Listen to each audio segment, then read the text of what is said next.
Before I begin, please remember to like, subscribe, and share this video with your friends and family. Also, I'd love to know where you're watching from. It was a crisp autumn afternoon in Oak Haven. My mother, Eleanor Vance, was immersed in the kitchen, the comforting aroma of her homemade vegetable soup permeating the house. This day held special significance. It was her and Dad's 50th wedding anniversary. While she'd traditionally downplayed these milestones, I was determined to make this year different. I dedicated months, juggling 2 part-time jobs, enduring sleepless nights, and countless shifts to this one momentous occasion. I couldn't contain my excitement for her to see my surprise, an exquisite antique locket, a piece of jewelry I knew she'd coveted for years, but never allowed herself to purchase. It was more than just an adornment, it represented something she truly desired. "Mom, close your eyes," I announced, entering the kitchen, carefully holding the gift box. She turned from the stove, flour dusting her hands, a gentle smile gracing her weary face. "What's this, sweetheart?" she asked. "Just trust me," I replied, my heart pounding. "Open them." As she lifted the lid, her eyes widened in disbelief. I witnessed the catch in her breath, the silent gasp, as her gaze fell upon the locket. For a fleeting moment, I glimpsed a joy in her eyes that had been absent for far too long. "Grace," she whispered, "I can't believe you remembered. I never thought I'd own something like this." But before she could fully express her appreciation, a harsh, impatient voice interrupted the tender moment. "What's all this?" My father's voice boomed from the living room. I froze, clutching the box. I didn't need to see his face to know the look it held, the familiar expression of disapproval. He strode into the kitchen, his gaze darting between the locket and my mother, his eyes hardening. "You spent money on this?" he scoffed, his tone sharp and cutting. "For what? Another useless trinket?" The warmth of the kitchen instantly dissipated. The air felt thick with tension. My mother hesitated, her hands trembling slightly as she held the locket close. She started to speak, but instead of defending herself, she merely nodded weakly. It's fine, Paul. Really, it's not that important." I couldn't remain silent. "Dad, it's for Mom," I interjected. "She's wanted this for ages." And I thought, "Don't tell me what you thought, Grace." He cut me off, his voice rising in anger. "This house is falling apart. You want to give your mother jewelry when we can barely afford the utilities?" Anger surged within me. I turned to my mother, searching her face for a sign of defiance, for any indication that she shared my frustration. But she remained silent, her gaze fixed on the floor, as if attempting to become invisible. My younger brother, Thomas, shuffled into the room, rubbing his eyes sleepily. "Seriously, Mom? A necklace? Are you really going to waste money like this when Dad's been working his tail off to pay for everything?" A heavy silence descended. My mother didn't speak. She simply stood there clutching the locket as if it were a lifeline, her knuckles white from the pressure. "I didn't ask for this," she finally whispered, her voice barely audible, as if she were trying to shrink herself. A mask of complete control, as if everything in the house was his to command. My mother, who had dedicated her life to caring for us, stood there, her face unreadable. Before I could respond, my father snapped, "I don't want to see this thing again. It's not staying in this house." With a cold, dismissive gesture, he snatched the locket from my mother's grasp and marched toward the door. "Dad, it's her anniversary," I shouted, but my voice was lost as the door slammed shut behind him. I turned to my mother, desperate for any reaction, but her face was blank, the joy replaced by the familiar resignation. She didn't even look at me. "I'm sorry, Mom," I whispered. "I just wanted to do something nice for you." Her eyes met mine, and for the first time, I saw a flicker of something, not anger or hurt, but clarity. Slowly, she returned the locket to its box and set it aside. "It's okay, Grace," she said quietly. "I've spent years trying to make things work here. Maybe it's time I finally stopped." The days that followed felt like the quiet aftermath of a devastating storm. Everything resumed its usual routine, as if nothing significant had transpired. Yet, the weight of the event pressed down on both my mother and me, like the air before another tempest. The tension in our home was palpable, even unspoken. My mother, Eleanor, always maintained order. The laundry was folded, meals were prepared, and the house always smelled of home-cooked food. But this time, something felt profoundly different. I'd expected anger, but instead, I saw an exhaustion that transcended the physical. It was as if a part of her had simply given up. A week later, I returned home to find her sitting in the living room, a cup of tea in her hands. The usually bustling room was unnervingly still. She didn't acknowledge my arrival, and for a moment, I wondered if she even noticed me. "Mom," I said softly. She looked up slowly, her eyes distant. Grace, I want to show you something. Hope, some of her with her piano students, others of her writing in a notebook. A sense of freedom emanated from those images. A life she once lived that now felt impossibly distant. This, she said, her finger resting on a picture of her holding a certificate for an essay she'd written. This is who I was, and then I married your father, and everything changed. I didn't know what to say. I'd never heard her speak like this before. I looked again at the photo of her in the piano studio. She radiated a joy I barely recognized. She was a person I desperately wanted her to be again. Mom, why didn't you ever tell me about this? I asked quietly. She closed the album, her fingers lingering on the pages. I thought it was just a phase, she confessed. I thought I could handle it, but after a while, I forgot who I was, and I started believing I wasn't allowed to want anything for myself. A lump formed in my throat, a mixture of sadness and anger bubbling up. I wanted to scream, to tell her that she was worth so much more than the life she'd been living, to assure her it wasn't too late, but I didn't know how to make her believe it. I've given up so much of myself, Grace, she whispered. For years, I just kept hoping things would change, that your father would see me, see what I was capable of. But instead, he just pushed me further down, and now I don't even know if I can ever get that part of me back. She stood, walking to the window. Autumn leaves swirled outside, but she didn't seem to notice. I used to believe that if I stayed long enough, if I just kept quiet and tried to be the good wife, he'd change. That one day, he'd love me the way I deserved. But after everything, I see now that it wasn't about love. It was about control. I sat in stunned silence. My mother, this vibrant, creative woman who had always prioritized everyone else, was finally speaking her truth, and I was only beginning to understand. I think, she said slowly, her voice gaining strength, I think I'm done, Grace. I've been pretending for too long, pretending that everything was fine when it wasn't, pretending that he could change, but he never did, and I'm tired of waiting. My heart raced, a mixture of fear and hope. What do you mean? What are you going to do? She turned to face me, a quiet resolve in her eyes. I'm leaving him, Grace. I'm not doing this anymore. I'm not going to live in this house, this life, and pretend I'm happy when I'm not. My breath hitched. For years, I'd watched her silently endure, waiting for her to finally stand up for herself. But I never imagined it would come to this. Are you sure, Mom? I whispered. She nodded, her hands trembling slightly. I'm sure. I've spent too many years thinking it was my fault, thinking I wasn't enough. But it was never about me, Grace. It was about him, and I'm done letting him control my life. The following days were heavy, each one stretching into the next, as if the weight of my mother's decision suffocated every word we spoke. After her declaration, she spoke little about it. There were no dramatic outbursts or emotional confrontations, just a quiet determination that made the silence between us feel even louder. I watched her daily, searching for signs she might change her mind, that perhaps it was just a passing thought. But there was nothing. An old leather suitcase, worn from years of use, yet sturdy enough to hold a lifetime's worth of memories.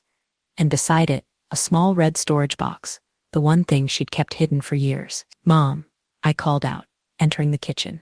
She sat at the table, looking at the red box, her fingers tracing its edges, as if unsure of what to do next. Her face was drawn, but something different about her, something more alive, as if she were finally waking up. I'm ready, she said softly, without looking at me, her voice steady. It's time. My heart clenched. I'd always viewed my mother as the one who held everything together, the one who kept the house running, the one who ensured we were all okay. But in this moment, I saw her differently. She wasn't just the woman who made dinner and did the laundry. She was the woman who had been silently fighting for her own freedom for years. You don't have to do this alone, I whispered, taking a step toward her. She looked up, her eyes tired but resolute. I've never really been alone, Grace. I've had you. But I've always been waiting for something to change, hoping he would see me, hoping he would notice. But it's never going to happen. I'm going to make my own change now. I helped her gather her remaining belongings, and we packed the car. She held the red box close to her chest, the only thing she'd kept for herself all these years. I knew it meant more than just possessions. It was a symbol of the years she'd spent quietly collecting scraps of her life, saving bits and pieces of herself. Before we left, she paused at the door, looking back at the house. I saw the hesitation in her eyes, but it was different this time. She wasn't looking back at the life she was leaving behind with regret. She was looking at it with a quiet finality. I thought I couldn't live without this place, she said, her voice barely a whisper. But now I see it wasn't the house I was afraid of leaving. It was the life I had here, the person I thought I was. We both stepped out, leaving the house behind. Snow had begun to fall, coating the streets in a soft white layer. It felt as though the world was changing, as if everything buried under years of silence and neglect was finally being unearthed. Strong, capable, and full of life. Clothes, a few books, the red box, and a tiny kitten, barely surviving the cold. A kitten I'd purchased for Mom, a reminder of the life she'd always wanted, but now also a symbol of her resilience. Taking the kitten with her, despite my father's objections, felt like an act of defiance. We didn't speak much on the drive. Mom was silent, her hands gripping the steering wheel tightly, as if still unsure of the next step. I understood her hesitation. We were both scared, but in a way we were also relieved. The tension that had been so thick in the house was gone, and even without a plan, I knew it was better than staying. Anything was better than staying. We arrived at a small apartment complex, near the lake. It wasn't much, but it was ours. The air smelled fresher here, of lake and woods. I heard the gentle murmur of the water, and noticed the way the sunlight glinted off the lake's surface, a quiet glimmer that made the place feel peaceful. The apartment wasn't large, but it held a warmth I hadn't felt in years. Light streamed through the windows, bathing the living room in a soft golden glow. As we unpacked the car, I felt the weight lifting off us, slowly but surely. Mom wasn't the same person who had left the house. She was lighter, more present. When she looked at the apartment, I saw a flicker of something in her eyes. Hope, perhaps. Or maybe just the freedom she hadn't felt in years. "This is it, Grace," she said softly, looking around. "This is all I need." I smiled, but a lump remained in my throat. I didn't know what the future held, but for the first time, I believed we could figure it out together. We could build a life here, free from the past. That evening, we dined at a small diner nearby. It wasn't fancy, but the food was good. Mom ordered a salad. I chose soup. We ate in comfortable silence, the weight of the past few days receding into the background. It wasn't a perfect evening, but it was a start. As we left the diner and headed back to our new apartment, Mom paused at the door, keys jingling in her hand. She turned to me, her eyes meeting mine, and for the first time in years, she smiled, a genuine smile, not the forced ones of the past. "You know, Grace," she said, her voice quieter than usual, "I never thought I'd get the chance to live on my own, but now that I am, I think I can finally figure out who I really am, what I want." I stood there with her, the wind whispering through the trees, and for the first time in my life, I didn't feel like I was watching my mother fall apart. I felt like I was watching her come back to life. The first few weeks in the apartment were a blur. We were both adjusting, finding our rhythm in a space entirely our own, untainted by the years of control and silence that had dominated the house we'd left behind. The apartment was modest, 2 bedrooms, a small kitchen, and a cozy living room. The walls were bare, the furniture mismatched, but it was clean, bright, and quiet, so quiet. Mom spent her mornings with the kitten, gently nursing it back to health after its exposure to the cold. She sat by the window, lightly stroking its fur as it slept in her lap. I'd watch her during these moments, unsure how to describe the feeling that churned within me. It wasn't just the absence of Dad's constant presence. It was the way Mom seemed to breathe differently now. She was reclaiming her life, and even the simplest moments, like holding the kitten, were full of purpose. In the evenings, we walked by the lake. It became our ritual. We'd walk side by side, our footsteps crunching softly in the fallen leaves, the cool autumn air brushing past us. Mom didn't talk much, but I could see how much she was taking in, the way she paused to observe the ducks floating by, or tilted her head to listen to the breeze in the trees. It was as if she were finally listening to the world around her again.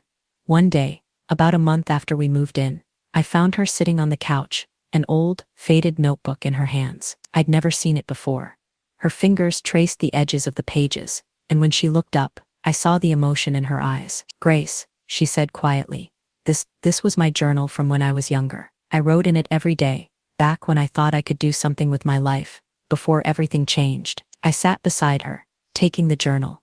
It was filled with pages of dreams, hopes and stories she'd written long ago, thoughts about teaching piano again, about traveling, about writing, things that were never allowed to take shape, things that had been buried under the weight of her marriage. "I don't know why I kept this," she continued. "I never had the courage to pursue any of these dreams. I thought I was supposed to just be content.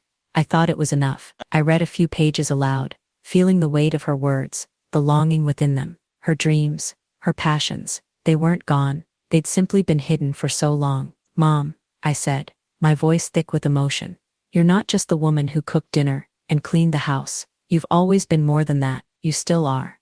She smiled softly, her eyes distant. I hope so, Grace. I hope I can still be that person. I just don't know how to start.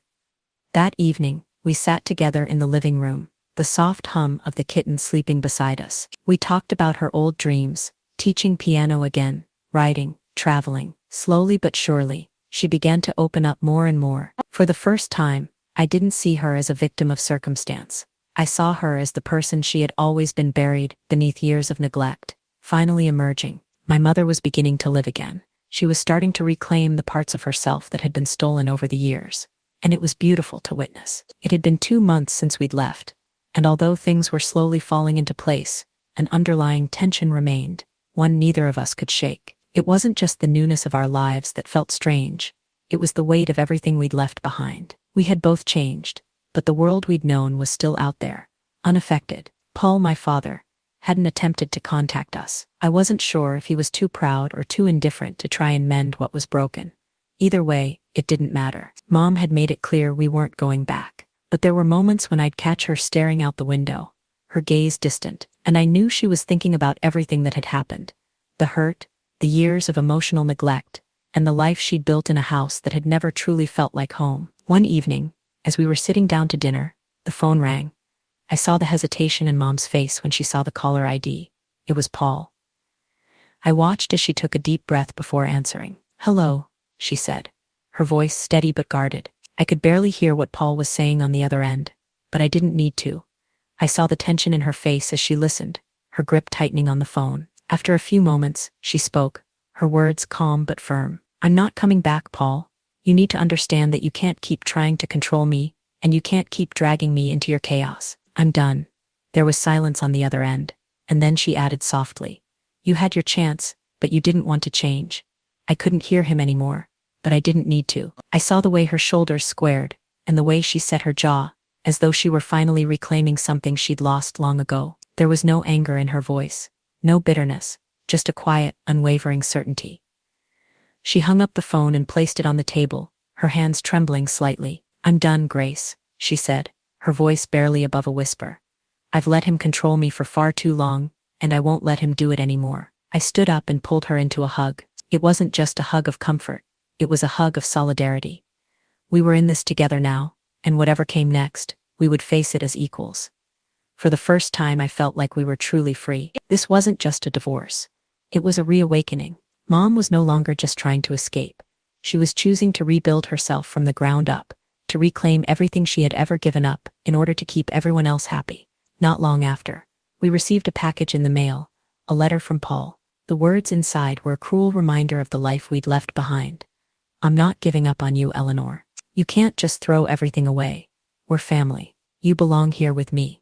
My heart sank as I read the words. It wasn't the plea for forgiveness that hurt. It was the way he still believed he could control her, even from afar. I handed the letter to Mom. She read it once, her eyes scanning the lines, before setting it aside. "I'm done," she said quietly, her voice steady and calm. "I'm not going back. This is my life now, and I don't need him to live it." I watched her throw the letter in the trash, and in that moment something shifted. It was as though the past had no hold over her anymore. She had finally, truly broken free. The weeks following the final break felt surreal. There was a quiet sense of peace that lingered in the air, but it wasn't the peace I'd expected. It wasn't just the absence of conflict. It was something deeper. Mom was changing, and so was I. We were no longer just trying to survive. We were living. Mom had started teaching piano lessons again, and with every student who walked through our door, I could see her regaining the confidence she'd lost over the years. Her teaching wasn't just about playing music. It was about teaching people to find joy in something they loved, something they could call their own. She had become a different kind of mentor, patient, kind, and full of life. It was clear she was no longer playing the role of the obedient wife or the silent mother. She was reclaiming her voice. And then something unexpected happened. One evening, after dinner, she came into the living room and handed me a small envelope. "What's this?" I asked, raising an eyebrow. "It's a letter," she said with a smile. "From the community center. They want to feature me in their next newsletter. They heard about the piano lessons, and they want to share my story. They think it could inspire others." I couldn't hide my excitement. "Mom, that's amazing. You're really making a difference." She smiled, a quiet smile, full of pride. She wasn't used to being the center of attention, but I could tell that something inside her had shifted. She had spent so many years being overlooked, dismissed, and undervalued. Now, people were starting to see her for who she really was, the woman who had always had something incredible to offer. The real change came when she decided to take a chance on something even bigger.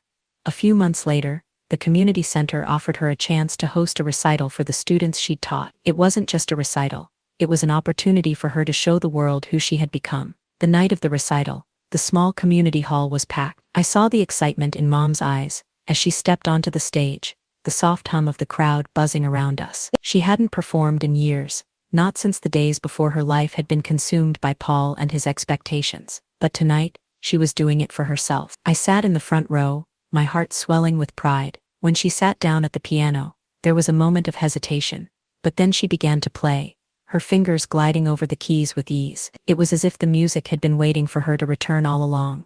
The crowd was captivated. Each note she played was filled with the years of silence she'd endured, the years of sacrifice and self-denial. But there was something else in her music, something that spoke of freedom, of a woman reclaiming everything she'd lost. The music flowed through the room like a river, carrying everything with it. When the last note faded, there was a brief moment of stillness, then the applause erupted. It wasn't just polite clapping, it was genuine admiration, the kind of applause that comes when people realize they are witnessing something extraordinary. As Mom stood to bow, I saw tears in her eyes. They weren't tears of sadness or regret, they were tears of release. She had let go of the past, she had let go of the fear that had kept her trapped for so long, and now she was standing tall in her own light. That night, after the recital, as we walked back to the apartment in the cool evening air, she turned to me and smiled. "I never thought I'd get here, Grace," she said softly, her voice full of wonder. "But I'm here now, and I'm not going anywhere." I took her hand,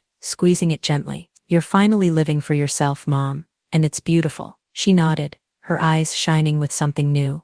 "I think I'm finally ready to live on my own terms." We had both come so far. I had always wanted to help her break free. But now it wasn't about me saving her. It was about her finding her own strength, her own voice. We were no longer just living in the shadow of the past. We were finally living for ourselves.